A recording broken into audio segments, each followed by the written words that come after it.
আপোনাৰ Assam human rights commission notice এখন জাৰি কৰিছে ডিষ্ট্ৰিক্ট মেজিষ্ট্ৰেটলৈ যাতে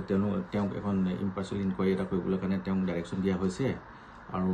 SP ডিব্ৰুগড় OC দুলীয়াজান আৰু আই কনচাৰ্ণলৈ নটিছ জাৰি কৰা হৈছে তেওঁলোককো নিজৰ জবাব দিবৰ কাৰণে দিয়া হৈছে গতিকে এইটো আমাৰ কাৰণে ভাল খবৰ যাতে আসাম হিউমেন ৰাইটছ কমিশ্যনে আমাৰ যিটো আমাৰ ডে টু ডে পাব্লিক লাইফৰ মানুহৰ যিটো পাৰ্চনেল লিবাৰ্টিটো থাকিব লাগে তাৰ কগনিজেন্সটো লৈছে আৰু সংগজ্যোতি বৰুৱাক বেআইনীভাৱে হেণ্ডকাপ লগাই সেইদিনাখন আদালতত অনা হৈছিলে যিটো তেওঁলোকে পুলিচে কেতিয়াও কৰিব নালাগিছিলে আৰু এইটো কোনো ফালৰ পৰা গ্ৰহণযোগ্য নহয় আৰু তাৰ উপৰিও এই গোটেই ঘটনাটোক এনেকুৱা দেখুৱাবলৈ চেষ্টা কৰিলে যে সংগজ্যোতি বৰুৱাক কিবা 307 কেছ এখনতে 307 যিটো এতিয়া বৰ্তমান BNSত 109 হয় সেনেকুৱা এখন গোচৰত অনা হৈছিলে সেইকাৰণে তেওঁক হেণ্ডকাপ লগাই মেলি থানাত কোৰ্টলৈ অনা হৈছিলে যিটো প্ৰকৃততে মিছা কথা আছিলে যিটো গোচৰত তেওঁক এৰেষ্ট কৰি অনা হৈছিলে সেই গোচৰত 109ৰ কোনো ছেকশ্যন নাছিলে তাৰ উপৰিও সংগজ্যোতি বৰুৱাক যি ধৰণে অনা হৈছে সেইটো কোনো ফালৰ পৰা অসম নালাগে পৃথিৱীত কোনো মানুহে গ্ৰহণ কৰিব নোৱাৰে সেই গোটেই বস্তুটো মোৰ যেতিয়া চকুত পৰিলে যেতিয়া মই গম পালোঁ তেতিয়া মই হিউমেন ৰাইটছ কমিশ্যনলৈ এখন মেইল যোগেদি কমপ্লেইন এখন দিছিলোঁ আসাম পুলিচ একাউণ্টেবিলিটি কমিশ্যনলৈও দিছিলোঁ আৰু তাৰ ওপৰতে আজি যিটো ব্যৱস্থা লৈছে সেইটো কাৰণে আমি আসাম হিউমেন ৰাইটছ কমিশ্যনক ধন্যবাদ জ্ঞাপন কৰিব লাগে আৰু কৰিছোঁ যে তেওঁলোকে এই গোটেই মেটাৰটোৰ ওপৰতে কগনিজেন্স লৈছে আৰু এই গোটেই ঘটনাটোৰ ওপৰতে বৰ দুখ লগা কথা যিটো পুলিচেতো নিজৰ ডিউটিত ফেইল হৈছে বুলি ক'ব লাগিব কাৰণ চাব লাগে যিটো গোচৰত এৰেষ্ট কৰিছিল সেই গোচৰটোত এৰেষ্ট নকৰি পিনে নটিছতো এই গোটেই ঘটনাটো ইনভেষ্টিগেশ্যন কৰিব পাৰিলে হয় যিদিনাখন কেছ ৰেজিষ্টাৰ হৈছিলে সংগজ্যোতি বৰুৱাক এৰেষ্ট নকৰি তেওঁক নটিছো দিব পাৰিলে হয় কাৰণ এইটো প্ৰাইভেট দুই পাৰ্টিৰ প্ৰাইভেট কাজিয়াৰ ওপৰতে পুলিচে সুমোটো কেছ যেতিয়া ৰেজিষ্টাৰ কৰিছে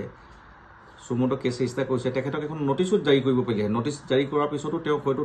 থানাত সোধপোছ কৰাৰ পিছত তদন্ত কৰাৰ পিছতো যদি এৰেষ্ট কৰিবলগীয়া হ'লে এৰেষ্ট কৰিব লাগিছিলে কিন্তু তদন্ত নকৰাকৈ তেখেতক যি ধৰণে এৰেষ্ট কৰি অনাৰ পিছত তেখেতক ৰাজহুৱাভাৱে অপদস্থ কৰিলে সেইটো ষড়যন্ত্ৰমূলকভাৱে কাৰোবাৰ যদি ষড়যন্ত্ৰ আছিলে পুলিচো সেই ষড়যন্ত্ৰৰে আগভাগ লোৱা নিচিনাকৈ প্ৰতীত হৈছে যেহেতু ইয়াতে কিন্তু ৰাইজৰ কাৰণেতো হৈ থকা নাই তেওঁলোক যদি নিজৰ কৰ্তব্যটো ডিব্ৰুগড়ক ৰিপ্ৰেজেণ্ট কৰা ব্যক্তি হিচাপে যদি কেবিনেট মন্ত্ৰী নিজকে যদি ভাবিলে হয় তেতিয়া তেওঁলোকে নিশ্চয় তেওঁলোকে পুলিচৰ লগত হয়তো আলোচনা কৰিলে হয় তেওঁলোকে ডিব্ৰুগড়ত এনেকুৱা ডাঙৰ ঘটনা এটা হৈছে আৰু দুজন কেবিনেট মন্ত্ৰী ডিব্ৰুগড়ত থকাৰ পিছতো ইমান ডাঙৰ ঘটনা এটা হ'লেও তেওঁলোকৰ এইটো খবৰ নাই বা তেওঁলোকে আজিলৈকে নিজৰ প্ৰতিক্ৰিয়া দিয়া হোৱা নাই বৰ আচৰিত ধৰণৰ কথা যিটো মেটাৰত মুখ্যমন্ত্ৰীয়ে প্ৰতিক্ৰিয়া দিবলগীয়া হ'ল সেই মেটাৰত আমাৰ দুজন কেবিনেট মন্ত্ৰীও নিজৰ প্ৰতিক্ৰিয়া দিয়া হোৱা নাই দিয়া তেওঁলোকে বিমল বৰা ডাঙৰীয়া হওক বা প্ৰশান্ত ফুকন ডাঙৰীয়া হওক তেওঁলোকেতো গোটেই মেটাৰটোৰ ওপৰত নিজৰ ববীয়াকৈ এখন অলপ ইনফৰ্মেশ্যন গোটাই মেলি ৰাজহুৱাভাৱে পাব্লিকক জনাব লাগিছিলে কি হৈছিলে কি নাই হোৱা কিয় এই ঘটনাটো হ'ল ইয়াৰ কাৰণে কোন দোষী পুলিচে যিটো কৰিছে সেইটো উচিত কৰিছে নে নাই কৰা কিন্তু নিজৰ গা এৰা দিলেতো সেইটো যথেষ্ট নহয়